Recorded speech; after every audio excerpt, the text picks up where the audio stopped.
Just when we thought the Belgian GP couldn't get more exciting, fate threw us a curveball and turned everything upside down. George Russell, who had achieved an epic victory with a single-stop strategy, ended up being disqualified due to a technical detail about the car's weight. And that's just the tip of the iceberg. We'll talk about how this disqualification shook up the championship, Hamilton's frustration with the team's strategy during the race, and whether this could be planting the seeds of a crisis at Mercedes. Plus, we'll analyze how this twist affects the dynamics among the top teams. Get ready for a roller coaster of emotions because Formula One once again proved that we can never predict what will happen, even after the checkered flag. If you want to stay on top of all these twists and not miss any details of the upcoming races, don't forget to subscribe to the channel and hit the bell. Let's go. Let's start by breaking down this bombshell that hit the paddock after the race. George Russell, who had gifted us with a masterful performance, ended up having his victory annulled. The reason? The Mercedes Car 63 weighed only 796.5 kg, falling 1.5 kg below the minimum weight required by the FIA. Seems like a small amount, right? But in F1, where every gram counts, that's enough to change the game. Mercedes, with no way out, had to swallow the bitter pill. Team boss Toto Wolff admitted it was a genuine mistake by the team. Just imagine the blow. Going from the euphoria of an incredible victory to the disappointment of a disqualification in a matter of hours. It's heartbreaking, especially for Russell, who had driven a brilliant race. But the story doesn't stop there. This disqualification opened a Pandora's box for the rest of the grid. And this is where things get even more interesting, folks. With Russell out of the picture, the one who ended up inheriting the victory was none other than Lewis Hamilton. This shook up the entire championship standings. Mercedes, which was celebrating a historic 1-2 finish, now finds itself in a very different position. In the constructors' standings, the impact was considerable. Instead of adding the points for a first and a second place, the team was left with just the points from Hamilton's victory. This gave a big boost to McLaren, which saw Piastri move up to second place. Speaking of drivers, this twist gave Hamilton extra momentum in the title fight. For Russell, however, it was a significant blow. He saw the points for the victory slip through his fingers, which could make a crucial difference at the end of the season. But it's not all roses for Hamilton. Despite inheriting the victory, the 7-time champion didn't leave Belgium completely satisfied. During the race, Hamilton was visibly frustrated with the strategy adopted by the team. While Russell was betting everything on a single stop and leading the race, Hamilton found himself stuck in a 2-stop strategy that left him chasing his teammate in the final laps. Over the radio, you could feel Hamilton's restlessness. He questioned the team's decision several times, even suggesting that he could have made a single stop too. The frustration was palpable, especially when he found himself unable to overtake Russell in the closing laps. In an interview after the race, Hamilton was asked about the strategy used by Mercedes and received the following question: "What would you have done differently in the race?" Guys, check out his response. Is there anything you would have done differently in hindsight with the strategy? George obviously going for the one stop. Was that an option for you? Would have made my own strategy. This situation raises interesting questions about the team's dynamics. Why did Mercedes opt for different strategies for their drivers? Does Hamilton have a point in questioning the team's decisions? And how does this affect the relationship between the two Mercedes drivers? The irony is that, in the end, Hamilton won due to Russell's disqualification.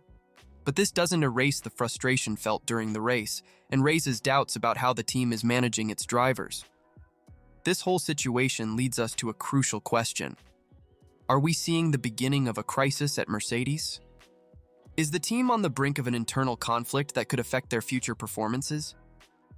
Let's explore this possible internal crisis at Mercedes.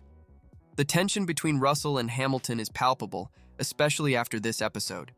Russell, who was on a roll, now finds himself disqualified, while Hamilton, despite inheriting the victory, is not entirely happy with the team's strategy. Within Mercedes, we might see a shift in the balance of power. Hamilton, a veteran and multi-champion, has always had significant influence in strategic decisions. But with Russell proving his worth, the team could face challenges in balancing the needs and expectations of both drivers. And it's not just the dynamics between the drivers at play. Toto Wolff and the engineering team also need to revisit their strategies to avoid future mistakes. A mistake that cost them dearly and could have long-lasting impacts on the team's confidence. The team needs to ensure that both drivers feel valued and that their strategic needs are met fairly. Additionally, the external pressure from the media and fans can intensify the situation further, requiring clear and effective communication from everyone involved. These internal challenges can create a tense atmosphere within the team where mutual trust is essential. If not well managed, this tension can lead to strategic and performance errors, negatively affecting the team's results. Mercedes needs to find a delicate balance between supporting its drivers and maintaining a unified focus on the bigger goal, winning the championship. But how can this situation within Mercedes influence the dynamics among the top teams?